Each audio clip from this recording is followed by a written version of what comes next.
ایک اور latest development ہوئی ہے وہ یہ ہے کہ ایک اناگرل میٹنگ ہوئی ہے بٹوین بنگلہ دیش، چائنا اور پاکستان. ایک ٹرائی لیٹرل میکنزم طے ہوا ہے 19 جون کو.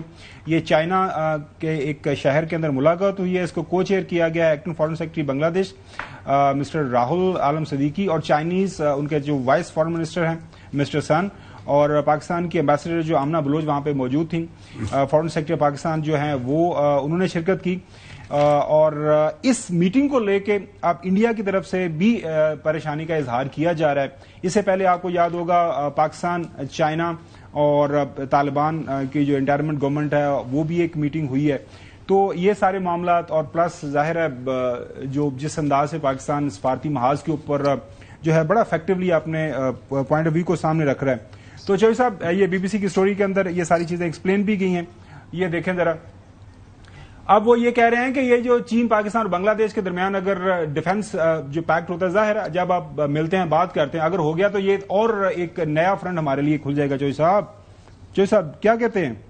نہیں تو یہ تو پھر یہ ہے کہ اس سے بڑا میسج یہ ہے کہ پاکستان جو ہے 1971 کی پری 1971 سچویشن میں چلا جائے گا. یعنی بنگلہ دیش جو انہوں نے جو سازشیں کر کے اور جو تقریب کاری کر کے اور مکتی بانی اور فلاں، تو یہ تو بہت بڑی ڈیولپمنٹ ہے اگر یہ مکمل ہوتی ہے، جو کہ ہوگی انشاءاللہ. اور چین نے جس طرح ایئر فورس کو گلوئنگ ٹربیوٹ پیش کیا ہے وہاں کے بڑے ہائی پاور ڈیلیگیشن نے آ کے، اور جو بیان ہے اس کی تفصیلات آپ نے ساری نہیں پڑھی میرا خیال، یا ابھی اس کو کہ وہ ایک جو پاکستان کی پائلٹس نے، پاکستان کی ٹیکنالوجی کے استعمال نے، اور جس طرح ہندوستان کو شکست دی ہے. لیکن میں جمیل صاحب کی طرف جاؤں گا. جی پلیز. کہ دو چیزیں وہ نہیں مار رہے ہندوستان. ایک کہ امریکہ نے صلح کرائی ہے یا سیز فائر کرائی ہے، اور دوسرا کہ ہندوستان نے شکست کھائی ہے. اب اس کا کیا علاج ہے جمیل صاحب؟ ارے اس کا علاج میں دوبارہ بتا دیتا ہوں کہ ہمارے پاس انٹرنیشنل قانون کا سب سے بڑا دستاویز موجود ہے، اور وہ ہے یونائٹڈ نیشن چارٹر. دیکھیں پہلے تو یہی تھا نا کہ انڈیا کو سپورٹ اب بھی خیر حاصل ہے امریکہ کی جو پولیٹیکل لینڈسکیپ کے تناظر میں، لیکن انڈیا کے اپنے جو اس وقت جو عیاری ہے اس کی وجہ سے اس کا ابھی امیج خراب ہوا ہے. ایون امریکنز کے سامنے آپ نے سن لیا، روس کی جو گفتگو ہے وہ سن لیا، ٹرمپ کے 16 دفعہ جو انہوں نے بتایا وہ سن لیا.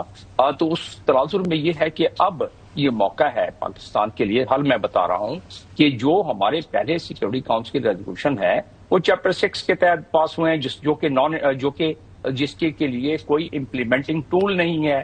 اس کا واحد امپلیمنٹنگ ٹول جو انٹرنیشنل قانون میں موجود ہے، جس کو کہ ہمیں زیادہ اس پہ نہیں سپورٹ ملتی تھی، جس کی وجہ سے وہ نہیں ہو سکا، اور وہ ہے چیپٹر 7. چیپٹر 7 کا اب ہمیں انووک کروانا پڑے گا آرٹیکل 139، 140، 141، 42 سب سے آخری آرٹیکل جو امپلیمنٹ کرایا جاتا ہے. اور اس کی چیدہ میں آپ کو 10 سیکنڈ میں 5 سیکنڈ میں بتا دیتا ہوں.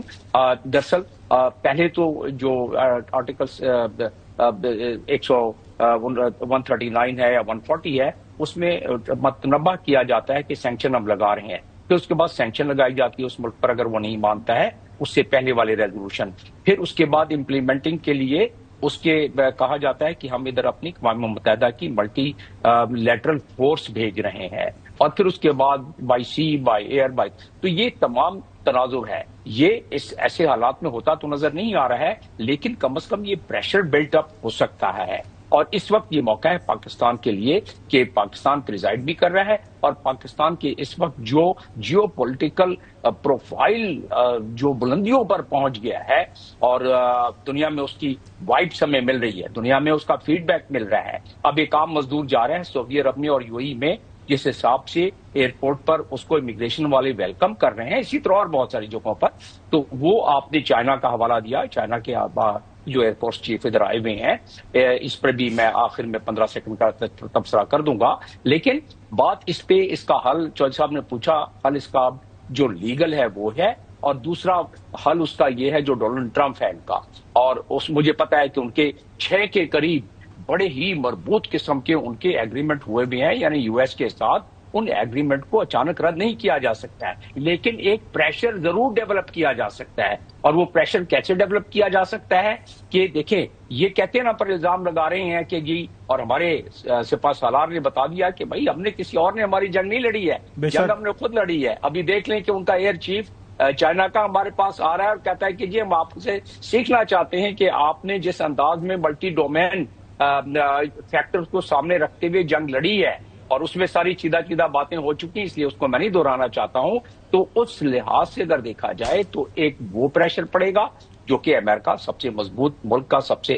دوسرا یہ ہے کہ جو ان کے 6 کے قریب ایگریمنٹ ہے جس کو کہ ہمیں وہ کہتے ہیں چائنا، انہوں نے تو ایگریمنٹ ہم سے زیادہ خطرناک کیے ہوئے اس سے امریکہ کے ساتھ، جس میں کمکاسا ایک ایگریمنٹ ہے جس میں تمام کی تمام انٹیلیجنس شیئرنگ اس میں موجود ہے. اور انٹیلیجنس شیئرنگ میں ایون اسرائیل کے ساتھ انڈیا کے اسرائیل کے تو ایڈوائزر وہاں بیٹھے ہوئے ہیں نا، چلیں وہ چھپ کے بیٹھے ہوئے ہیں. جو ایگریمنٹ ہوئے ہیں میں اس کی بات کر رہا ہوں. دیکھیں 4 ایگریمنٹ تو میں آپ کو 5 سیکنڈ میں گنوا دیتا ہوں. ایک space and military info agreement ہے، دوسرا انٹیلیجنس شیئر ایگریمنٹ ہے، تیسرا spatial cooperation, geo spatial cooperation intelligence sharing ہے. اس کا مطلب کیا ہوا؟ تیسرا سول نیوکلیئر جو یوز کا وہ ہوا تھا بڑا مشہور نام. جی وہ چلے ہم دونوں نیوکلیئر کنٹری ہیں، اس کی تو بات ہے ہی ہے وہ علیحدہ. لیکن جو یہ انٹیلیجنس شیئرنگ ہمیں وہ کہتے ہیں کہ چائنا ان کو لائف انٹیلیجنس شیئرنگ دے رہا تھا. بھائی آپ کے تو ایگریمنٹ ہیں، ہمارا تو آپ الزام لگا رہے ہیں. اچھا ڈاکٹر صاحب بالکل صحیح. ڈاکٹر صاحب ایک اور اہم جو ایشو ہے